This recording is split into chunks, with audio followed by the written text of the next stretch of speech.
So before handing over to our speakers, I just want to quickly go through the general principles of the UN Convention on the Rights of the Child.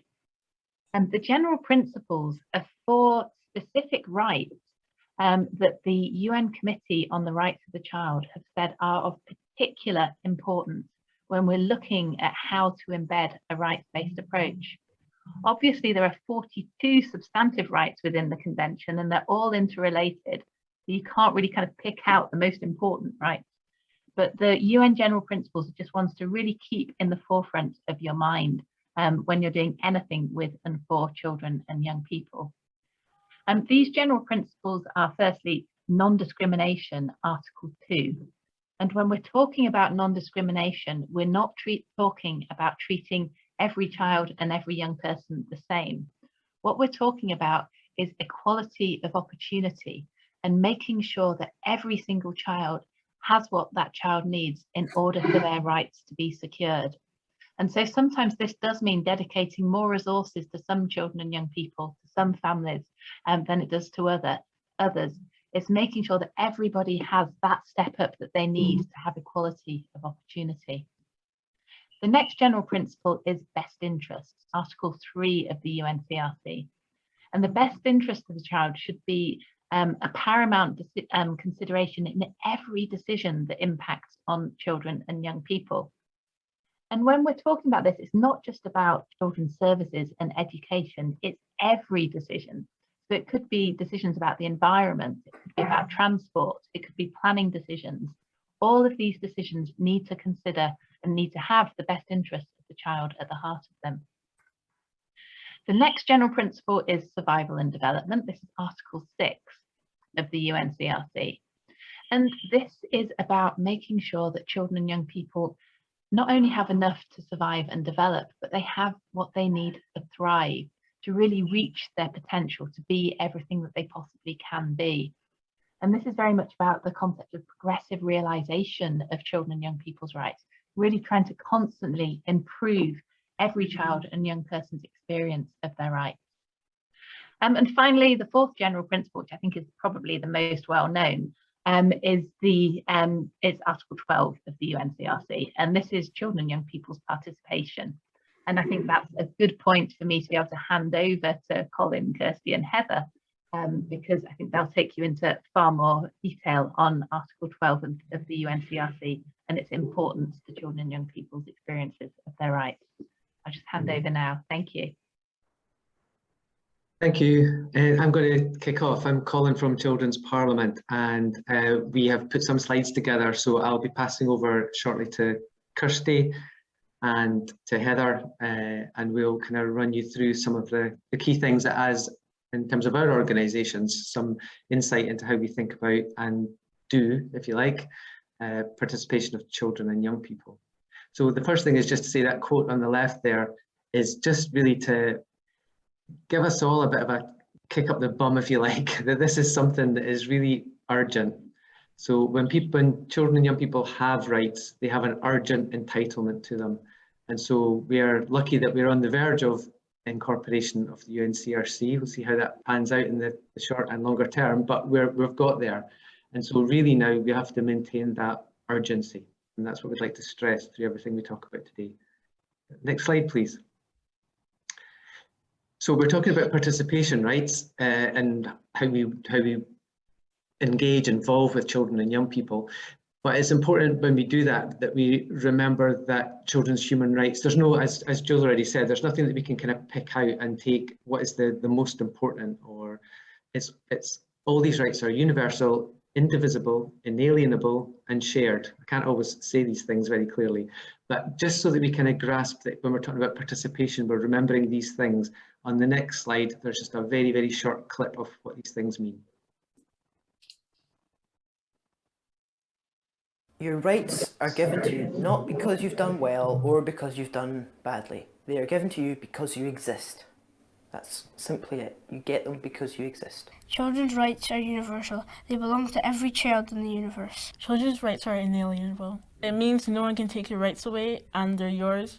All rights are indivisible, and indivisible means that no right is more important or less important than the other. Children's rights are human rights, and all rights are shared. Thank you. So that kind of short clip is just focusing on these things. The title of that clip, you'll see, is in some new material that's not been published yet, that Education Scotland have commissioned to look at learner empowerment and participation. So that material will be released soon, and I'm sure Together can help us promote that when it's out. So the next slide is really also to remind us that the UN Committee on the Rights of the Child makes comments about how we as the UK and the devolved nations, how we're doing in terms of participation. And this particular quote stresses the importance of participation. So I'll just read it very quickly. It says the UK, so the government signs the UNCRC on our behalf, should establish structures for the active and meaningful participation of children and give due weight to their views in designing laws, policies, programmes and services at the local and national levels, including in relation to discrimination, violence, sexual exploitation and abuse, harmful practices, alternative care, sexual and reproductive education, leisure and play. Particular attention should be paid to involving younger children and children in vulnerable situations, such as children with disabilities. So this just emphasises that participation rights are there for all children, including the young and including children and young people who might find it harder, there might be barriers to participation, and we should be doing better on this in this country. So I'm going to hand over to Kirsty from SYP, and she's going to talk a bit more about Scottish Youth Parliament's approach. Thanks, Colin, and thanks everyone. Lovely to see so many people here today. So I'm SYP's Policy and Public Affairs Manager, and I have lots of my own personal views and experiences having helped children and young people to engage with decision makers, public bodies and various things of decision makers, and also we are a fully youth-led organisation, so our board of trustees, all our decisions are all led by our members. But what I thought would be much more interesting is to hear from the children and young people we work with directly. Our participation and training officer, Kirsty Morrow, is actually here today, and she's been working on a little project with our members to highlight what to them makes meaningful participation. So just for those who don't know us, the Youth Parliament is the democratically elected voice of Scotland young people, and we represent 12 to 25-year-olds, we work with 14 to 25-year-olds. But I'd say our main cohorts we've been working with for the last few years go between 14 to about 2021. I'm looking at the names here, so I know many of the organisations here have your own detailed experience of engagement with this age range. I think it's the more common ones who have engaged with, but hopefully, yeah, you take something from this, and I'm also looking forward to hearing about your own experiences in due course. But yeah, so Kirsty has been speaking to our members about what makes good participation in general. They kind of gave their experiences in a lot of different projects, but I think this transcends for internal work and external. And the most important thing to start off is involvement from the beginning and throughout. This young person said the first thing about engaging with young people is you actually need to plan it rather than getting to the end of the project and being like, in their own words, oh my God, we've not engaged with any young people, which happens more often than you think. And it becomes a tick box exercise. And young people are smart, give them credit. They know when they're being shoehorned in for their opinions and when it's not meaningful. And they have really good insight into the start of any piece of work and what they can bring, different ways of doing things, and they have their own valuable experience that can be brought to the table. And by not doing that, it gets lost. And the same throughout, checking in with them on the project, how it progresses, plans, even if it is a short-term consultation. Realistic expectations and honesty. Young people want to know what you can actually do, what their involvement is going to mean, and once you've had it in your work and external work, what's going to happen otherwise. Our young people are all volunteers. This is not their job. They do it off their own back, and they need to know what's going to be expected of them, whether it is worth their time, and then is it actually going to go anywhere or sit meaninglessly. And we had quite a lot of feedback on that, a really important point. Can I have the next slide, Maria? Thank you. Balance of power. Treat young people as equals. Even from a young age, they have their own lived experience that they can bring to the table, experience that you and I will not have, perspectives that you and I will not have, and they appreciate that we have experiences and knowledge that they don't have. but be part of a team and being part of equals. I really like this positive experience a young person gave us. From the beginning, we were very much treated as equals. The adults that we worked with, there was no dynamic that they make decisions or set agenda. We learn from each other, which is really good. And that's great to hear. And we are seeing more cases like this. However, it's not always the case. Young people quite often still feel dismissed. They feel their involvement's tokenistic. They don't feel they're taken seriously. We've seen quite a lot of instances, especially around our work with education in the last few years, and it needs to change. Our role as adults, workers on these projects and how we engage, advocate for young people and support their development. This young person said, advocating for their needs, for example, if they're stressed out, doing what you can to reduce the workload. And another said, like, they really learned self-reflection. The meetings they were in encouraged them to do that and teach them those valuable skills. So I think that combination of using your voice as an adult, as an ally for young people in meeting spaces. For example, sometimes I'm in big strategic boards with young people and the language is not accessible. So it takes an adult to stop and say, can we just cut out the jargon? That's a really simple thing, but really powerful. And again, what are young people getting back? How can we help develop them and make it a two-way street? Next slide, thank you. These are about maybe more specific things for meetings that I thought might be a little bit useful. Small prep tasks. All the young people we spoke to really enjoyed it. Sometimes it can be a million papers, which we'll come to in a sec. They really like if they have a really specific task, even if it's just one thing to think about and prepare, and they can then bring to the event, the meeting, whatever it is, and it feels like they're coming in with something prepared that they can say. Making documents accessible. They presented a lengthy 6-page long document that was not review-friendly, shared a screen. What do you think? That's actually one of the better ones. I had a member recently say their local council had sent them a 217-page document and just left them to it. And that young person's 16 years old. So there's a long way to go, and we have a lot of tips. We'd be happy to talk about that in due course, and we will be doing some more work, I'm sure, more publicly on that, about how we can make them accessible. Oh, there it is, there's one below, another example. Thanks, Marianne. And I'll finish off here. Don't put the weight of our walls on our shoulders. I think it's very easy, and we find this as well, because we do bang our drum about being a democratic organisation. Even then though, not all young people have that lived experience, and you know, it's very easy to get, I've got 1 or 2 young people in a room with adults and think that's it, that's good, that's a lot of pressure to put in a young person, and a lot for them to assume, and also things get missed. So even if you do, we find direct participation in these spaces, internally and externally, is so important, but even within that, taking a beat and going, well, where the voices are missing, like this young person said here, how can we include them? And we're seeing some really great examples. The Children and Young People's Mental Health Joint Board's doing that at the moment. They've got a few MSYPs sitting on their board so they can challenge them directly, but they've also got a fuel engagement plan looking at getting the right voices in there. So there's a lot of work going on, which is great to see, and we hope to be able to share a little bit more learning in due course, because there's so much more we could say, but hopefully that's a few tips directly from our young people about what to them makes good participation and engagement. And I'm going to hand back over to Colin now, who will talk more about children's experience of participation. What I wanted to do was to use a couple of slides to talk about the nature of the relationships between the adults in the space and the children. So we work with children from early years and into middle childhood, so up to the age of 14. And when we work with children, one of the before we get into the kind of meat of any kind of obvious consultation or engagement around something, we want them to be involved in some learning about children's human rights.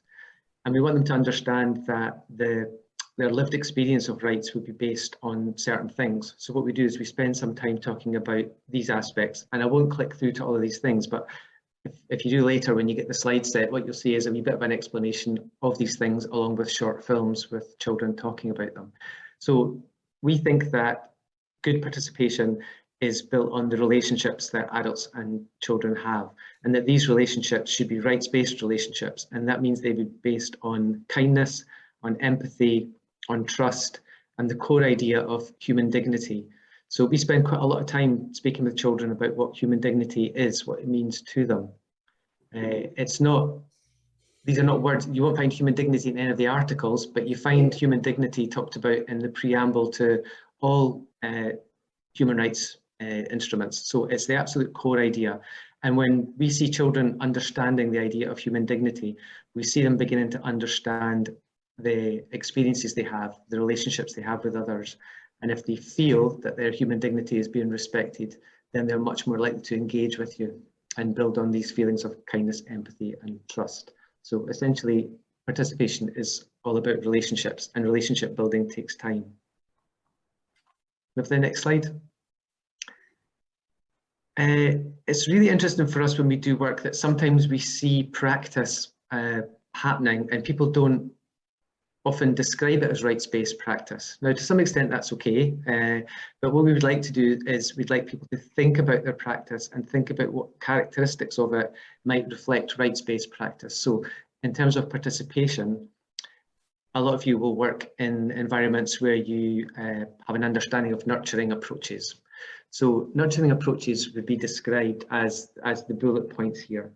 And for us at Children's Parliament, when we are engaged in participation with children and young people, it's based on those rights-based relationships, but it's very much looks like a kind of nurturing approach.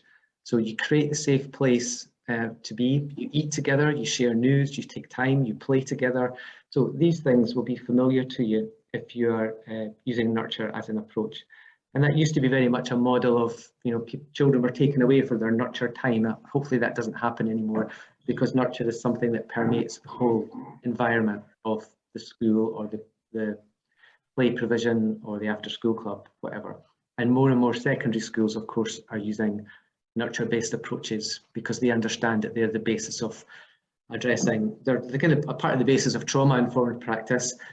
But if you adopt these approaches, then you will create the space where participation can happen meaningfully. And really what we're about is making participation the habit of a lifetime. So you want children and young people to have those positive experiences, and they are based on these caring, nurturing environments. I think I'm passing over to Heather now at Starcatchers. Yes, Heather, over to you. Thanks, Colin. It's been lovely listening to Colin and Kirsty and seeing how many threads actually go through all participation for all ages. My job is to talk about babies and very young children. And I think the first thing to recognise is that they realise their rights through lived experience.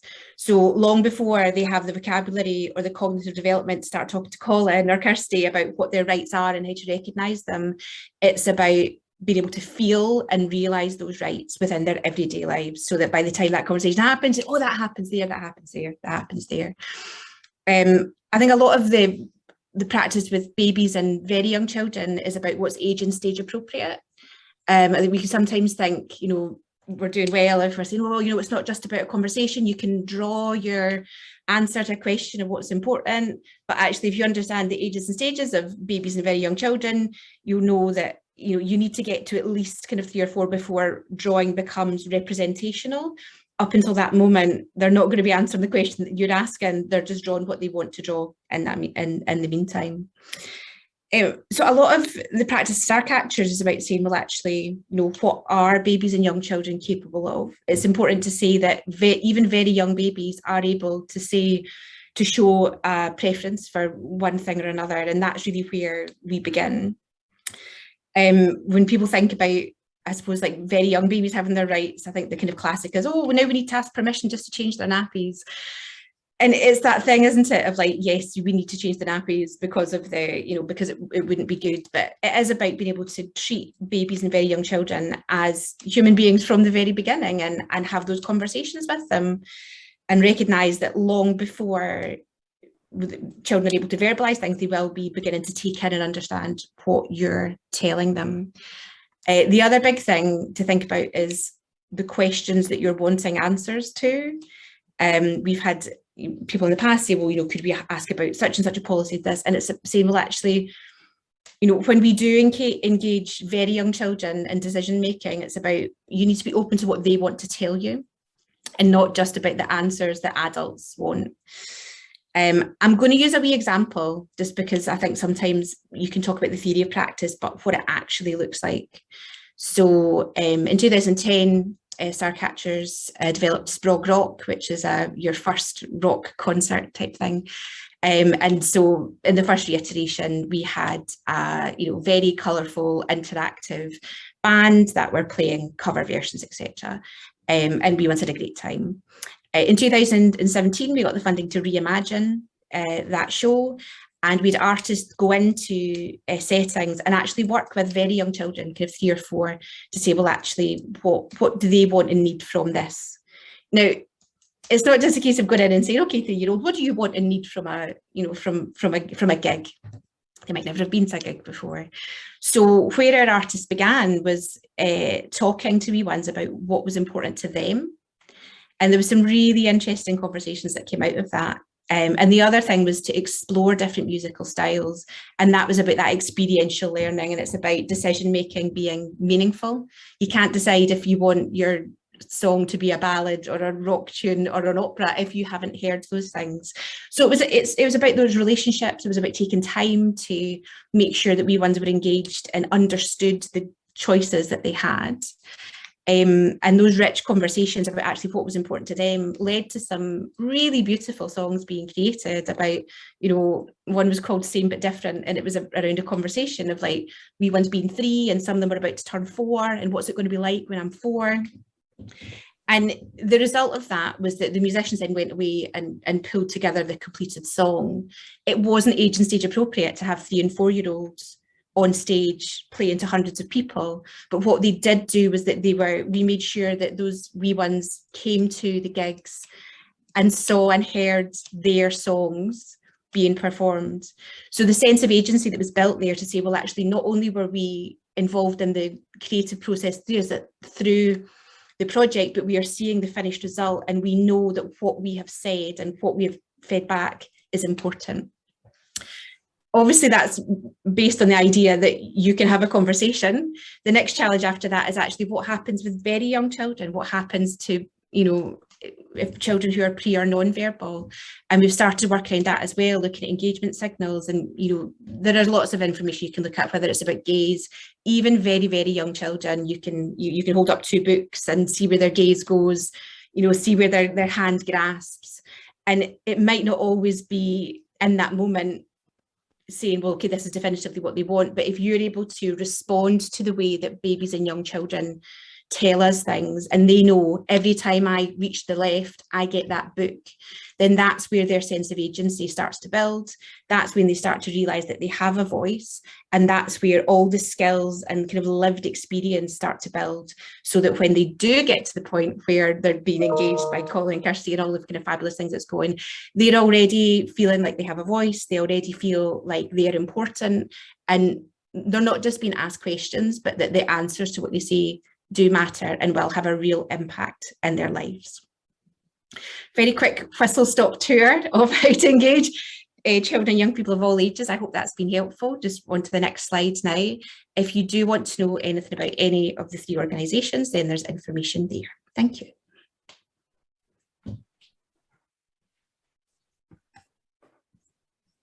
Thank you so much for just a brilliant presentation, Colin, Kirsty, and Heather. That was just fantastic, and it's always so uplifting and inspiring to hear about the work that our members are doing with children and young people. It always makes me want to come and work with all of you, because it sounds so much fun as well. I can see that some questions are coming up in chat already, and I'm sure that very many other people have got questions as well that they might want to raise. So I'll hand over to Mercy now, who's going to lead the question and answer session. But do put more questions into chat, or put your hand up if you want to ask anything. Thank you, Jules. So, like Jules said, if you have any questions and want to ask them directly, please raise your hand and I'll call on you to ask your questions. I will just go ahead and read the questions I can see on the chat. So Una from Children's Health Scotland asks 2 questions. The first is, how can we seek SYP representative views on questions that impact children and young people's lives? And how can we contact local MSYPs for local issues? Kirsty, would you like to answer this? I think this is directed at you. Of course, thanks, Annette. It's a really good question. So all our members' details are on our website. You can search, I think, by postcode, although I should say we're having elections in November, so we will have a new cohort coming in, so you may need to bear with us a little bit. In terms of reaching out for staff, our members are democratic representatives. They are primarily there to represent the voices of their peers. So directly, we usually expect it to be young people to get in touch with them, although organisations can do too. But you're always welcome to contact the staff team as well. We do run a lot of consultations, bespoke focus groups and things to help your work. And we do have committees and interest groups within the organisation. So if you get in touch and it's an thing that's interesting to our members, they'll likely want to have a conversation with you and feed in anyway. So they're always delighted to have the opportunity to feed in on work where they can. We do only have 160 of them, so sometimes capacity can be a challenge. But also, you know, getting in touch with them directly with local issues is really welcomed as well. So I'd say get in touch with the staff team or check out our website for more details of the members there. Oh, thank you, Kirsty. The second question we have is, how are children and young persons with learning or other disabilities involved in commenting on documents or other tasks? Who would want to answer this? I'd just say it's through the kind of practices that we have, through creating the space, the time, building the capacity of the children to understand what it is we then want them to be involved with. So it's very rarely about jumping in and going straight to a particular, you know, commissioners, for example, often have a kind of problem, or they have a difficult policy question that they want children or young people to respond to. So what we need to do is to create the space and the time around the child, whatever they might need, in order to get to the point where they feel they can contribute. So, you know, if it's about capacity building, we want children to build capacity, and that means they have to have the time and the space to learn some of the basic things that the concepts they need to understand, or some of the contested areas that might be presented to them. So it is about creating space for children as much as they need, and then using methodologies that they're comfortable with. So sometimes our children will look like they're super confident by the time they get to a point where they're re-engaging with a commissioner, but that's not necessarily where they started. And in terms of communicating back to the commissioner, it should be in the ways that the children want to and feel comfortable to do. So it's about time, creativity, getting to know the children. Yeah, and just to echo what Colin says, absolutely, it is about time, and just meeting young people where they're at. If we have young people who sit in a group, for example, like a government strategic group on anti-racism, it's about us communicating to that group what they need, and then supporting them. So often it is time, and decision makers don't often like that you can't turn things around in 2 days, but tough luck. Young people and children don't work like that. So, you know, being able to advocate and then work capacity building, and also meeting them where they're at and give the time. I think that's where adult advocates are really important, because often organisations work to timescales where that's not possible, and it does require pushback and advocacy, and to ensure it happens, because otherwise it will be easy to miss out. So I think it's a really good question, and one we keep asking ourselves, and I think more can always be done on that. Thank you, Kirsty. So please, again, if you have a question and you want to ask, please raise your hand. I will call on you to ask your questions. But for now, we have a question in the chat, and it creates any tips for the more social aspects of the nurturing approach in a digital environment. Eat, play, share news, etc. Most meetings online tend to be straight to the business, at least in my experience. Yeah, I mean, that's something, again, it's about protecting the process. And sometimes, I mean, working online has been incredibly complex for all of us here, I guess. And in terms of participation, it is quite different to do that when children are not in the room with you. It's a different ballgame altogether. But it does mean exactly what you're suggesting in your question about bringing in those nurturing approaches and those approaches into the digital space. So what it means is, if children are doing work with us and we want them to engage with senior policy folk, or a commissioning group, then they're not just kind of parachuted into that kind of meeting. The preparation is everything. So it does mean, as example, a week or so ago, there was a group of children meeting with quite senior folk in Scottish Government who had done a lot of work. They were in the meeting before all the adults started to arrive, but they were all over the place, to be honest. It was just one of those days where they were all tired, they'd already had a full day, and we were expecting them to be on it again. And it took a wee bit of time. And by the time the meeting started and the adults started flooding in, the children were not in that place yet. So, but the adults were fantastic. So they spent the first 10 minutes of that meeting talking about ice cream. And I'm not trying to trivialize the process. It's just that that's where the children were at. But what we had also done was prepared the adults to say, when you come into the room, we'll have been there with the children for half an hour, but we don't know how it will be. So you have to just kind of go with us and go with the process, and they will get there eventually, and they did. But it's a wee bit scary working the digital place sometimes, and you don't know what children are bringing. Yeah, but we've kind of jumped in both feet, like many people have, I'm sure. Yeah, I think the kind of digital engagement is a challenge that we faced at Starcatchers over the pandemic a lot as well. And the conclusion that we fairly quickly came to was that actually in most cases it's not age and stage appropriate to engage very small babies and very small children in a kind of digital Zoom space. So for us then it was about saying, well, actually, how do we make sure that their voices are still represented within these spaces? So Creative Scotland had a kind of online non-convention where children and young people from all over Scotland were feeding their ideas and experiences of COVID and what they needed kind of creatively in terms of recovery. And so what we did was we worked with artists using the same kind of principles that I was talking about to create a video, to talk to wee ones, to have their, kind of thoughts and feelings shared, but, in a way that didn't put them on the spot or expected them to kind of take part in a Zoom conversation. Heather. And just from our perspective, I'm actually going to bring in my colleague Kirsty here, who leads the most of our digital participation. Kirsty, have you got any comments on that one?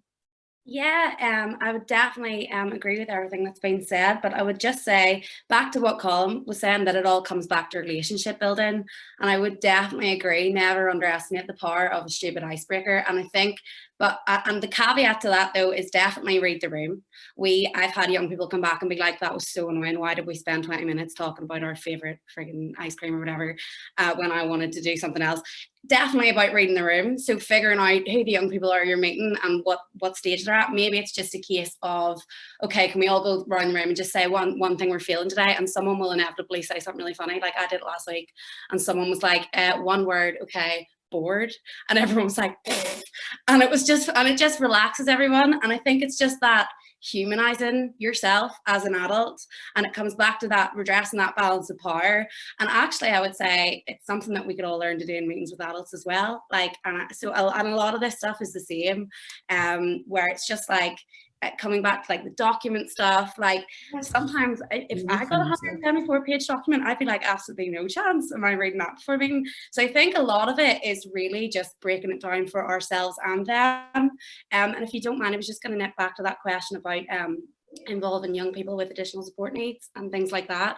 And I think a lot of what we would do is definitely take advantage of the fact that there are experts everywhere. There are on the ground youth organisations working with specific groups of young people everywhere who have these skills and knowledge. Work with them, include them, make sure like no one's an expert in everything, and that's okay.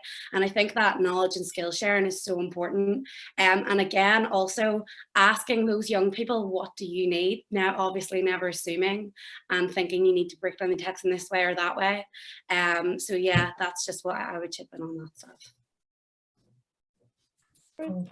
I'm also recently getting young people to do icebreakers and stuff as well, because it's one less thing for us, but also it then puts the onus on them to own that space. Not every young person that's going to be appropriate, but we've had a lot of good fun actually recently by doing that and giving them some responsibility. And I know we spoke recently with some other organisations. I think Kelly from Carers Trust is here today. I'm sure you guys are doing that too. So just one last thing to add to that.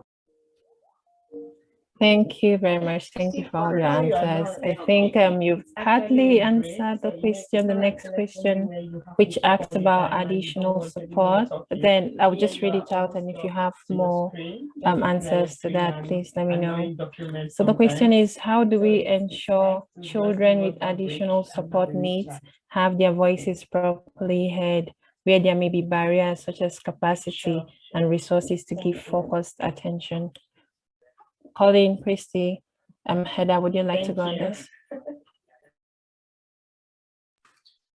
The only thing I think I'd add to what's said before is like there is, I think all of us in Scotland in general has work to do on this and figuring out how we let different groups have their voices heard. It's something we're reflecting on a lot internally. Our current manifesto for the next 5 years, the main underlying goal of that is to ensure young people from different seldom heard groups can have their voices heard and decision makers do that. And I think there is more resource needed from the top to make that happen and ensure. I think we can do our best, and I think we've discussed that there, but I think there's more advocacy needs to be done in general to ensure that these spaces, and I know that's going to come with the UNCRC work, which is great. So and I would just say if you do work with different groups that struggle to have their voices heard, we'd love to engage with you to see how we can help you do that, and we really want to turn our attention to that in this period. So please do get in touch after the session if you want to discuss that with SYP.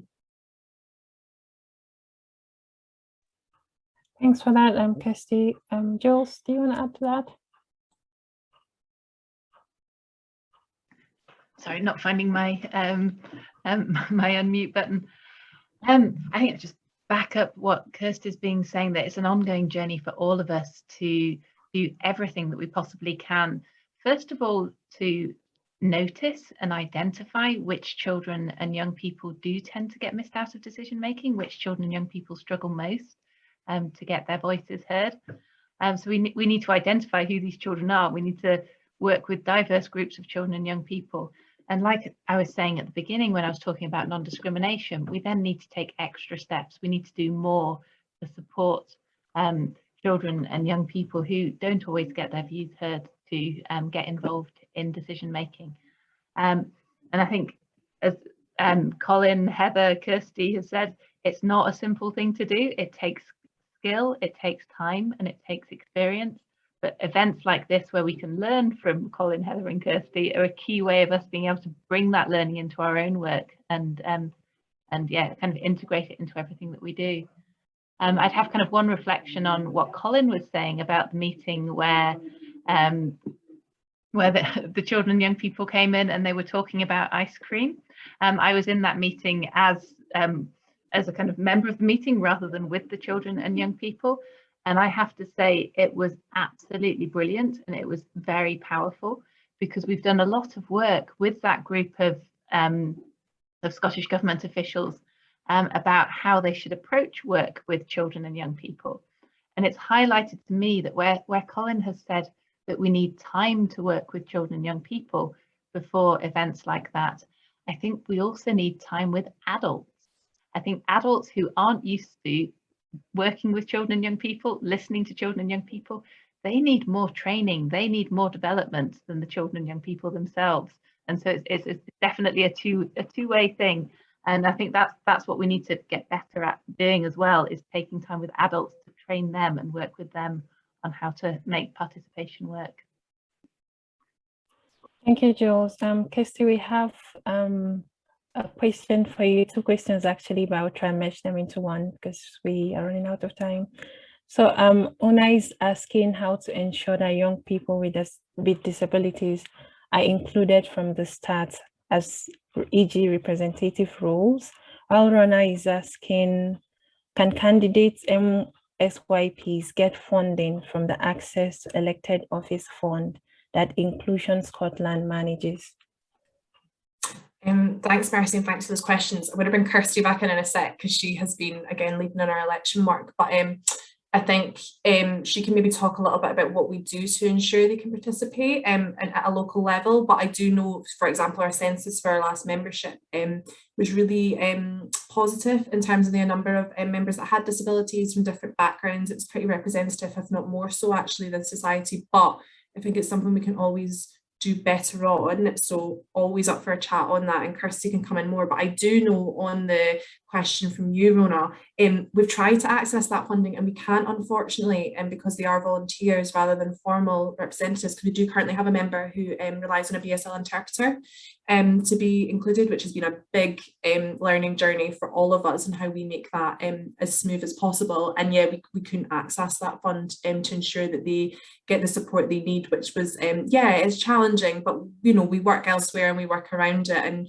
actually a lot of what we do is we factor that into projects now that we may need to cover inclusion costs to make sure that yeah, organisations we're working with are helping us to do that. But Kirsty, do you have anything on that first point? Yeah, well, first of all, I would say, so all the MSYPs, they all have a support worker, and there are specific support workers from the Royal National Institute of Blind People, Carers Trust, who support young carers, and I think we have 11 national voluntary organisation groups, where the majority of them support young people with specific lived experiences. But we also, throughout their membership, we've been working with organisations like Intercultural Youth Scotland and the National Deaf Children's Society to make sure that they're getting the right training, as I say, from the people who are actually experts in this, and using that shared knowledge and experience and bringing people in whose whole job it is to support children, young people with different needs. But the other thing I would say about what you were saying, so we've got that training offer that they all get, but what you're saying about where it might require a candidate to be able to public speak and stuff, I think a lot of this work will involve us changing the parameters of what engaging in decision making or engaging in politics means. Like, why should it mean that you have to be a brilliant public speaker and go in front of a scary committee? Maybe there's work to be done on the other end that changes those parameters and those environments, and it's about being flexible in that way. So I think that's part of the work too, to make sure that it's more inclusive, that you can have the option. Obviously, we have that training that builds their confidence in public speaking, but if that's not for you, then maybe we need to think about other options as to how young people can engage in those processes. Thank you, Kirsty.